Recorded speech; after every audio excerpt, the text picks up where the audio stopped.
happy to have him, and I'm looking forward now to get an introduction. Please, Nils. Thank you very much. All right. Dear friends, colleagues, thank you for still being here.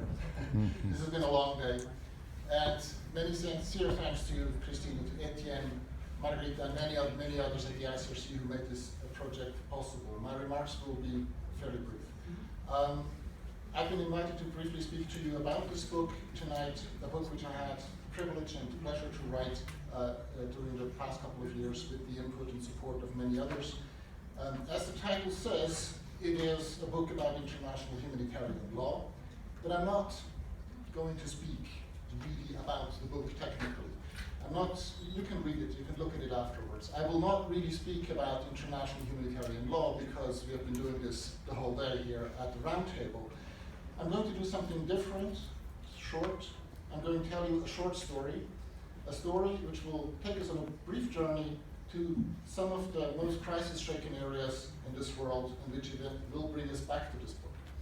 A story, I would say, about a young lawyer who 18 years ago gave up his job at a district court in peaceful Switzerland to turn down a career as an attorney in the business area and become a field delegate with the ICRC. At the court, we used to have these farewell lunches of colleagues who had finished their court practices, and they would tell us about how they would go on to be associate lawyers at fancy law firms in Zurich or in London or New York, or how they would go to a LLM program at Harvard, how they would become corporate lawyers at big industrial companies. And every time there would be toasts and applause and shoulder tapping, but eventually it was my turn. And so I stood up and I proudly announced that I was not going to do any of these things, but I was going to be a humanitarian worker for the Red Cross in areas of crisis and war. And then I had all these honorable judges and colleagues staring at me. And some of them also just stared at the table in front of them, and they were just speechless. They were all convinced that I had gone completely crazy, and that I had no clue what I was getting into. And of course, they were right. As a result of this decision, I spent more than 10 years working for the ICRC, and had the privilege to see many areas of conflict, but also to speak to many victims of violence, from unaccompanied children in refugee camps to prisoners of war, and from families of missing persons to those wounded and maimed by weapons of war. And what I have seen makes me painfully aware that my remarks here cannot begin to really do justice to their experience, the suffering and agony that they have been exposed to, and millions of them still are every day, everywhere on this planet. As many of you know, war is not an event you can experience without being fundamentally shaken, tormented, destabilized, and changed. It is not just the occurrence of military confrontations, combat with rifles and tanks and missiles.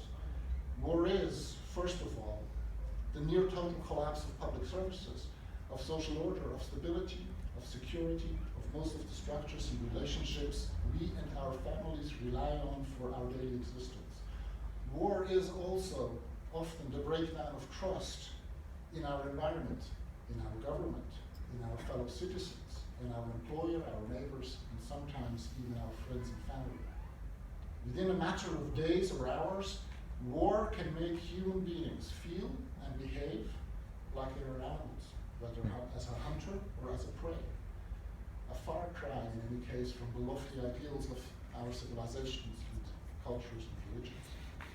So when I personally first entered a war zone as a Red Cross delegate, I felt genuinely like I was being sucked into a black hole, a place where there is no light, no orientation, where everyone kind of screams and suffers and scrambles for survival, but where there is no escape from the constant sensation of fear, instability, and desperation. That is what war does to us. But at the same time, my work with war victims has also given me some of the most rewarding experiences of my life. The greatest highlights of my career were not the meetings with those in the high places, kings or queens or ministers or generals, or the visits to palaces and command centers. one of the greatest rewards of my life has been to find an unaccompanied child in a huge refugee camp in the midst of a humanitarian crisis, and to actually be able to reunite that child with its parents who had ended up in a different refugee camp in a different country. Or to be able to tell a family that we had discovered their son, who had been missing for 16 years, safe and sound somewhere on the other side of the front line, and then to bring him home. These are experiences you never forget, and thank God I've had some of those too. So, friends, when I was asked to speak about this book today, I have decided not to speak about really the law and the book, but about war and how I have experienced it myself. But then I realized, in a way, attempting to speak about war is trying to speak about the unspeakable.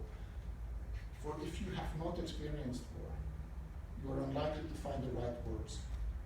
And once you have personally experienced it, you may no longer be able to find the right words, because what you have experienced has left you speechless, and that is why I hold on to my notes. So let me try to simply put this in a parable that will bring us back to our book. If you picture yourself in a tiny little boat on the high seas, then war is like a storm. A storm that is all-engulfing, that darkens the skies, that makes waves that throw you around violently, that cause you to lose sight of the horizon, and ultimately any feeling of direction. In such an environment, you quickly feel sick and confused and tend to lose your sense of orientation and your ability to act according to the right priorities.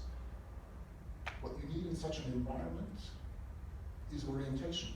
You need priorities, values, red lines, do's and don'ts that do not need to be discussed, that are undisputable, because they are universal, because they are imperative and inherent in our very human nature, and because they are the very bottom line we must respect if you do not want to slide down the slippery slope towards total arbitrariness and terror.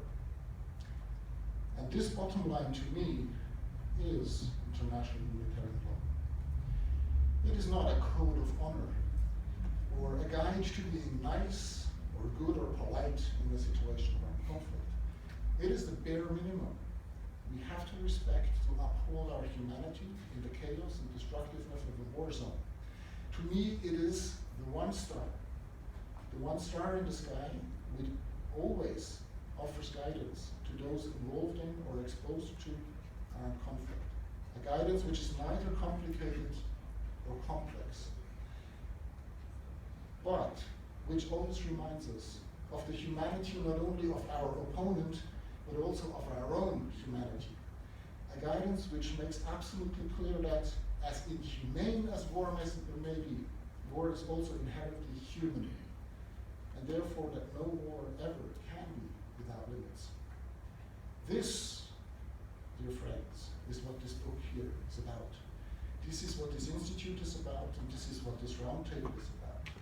So as technical as our discussions sometimes tend to become, let us never forget that. And I'm looking forward to meet you outside to discuss about this. Thank you very much.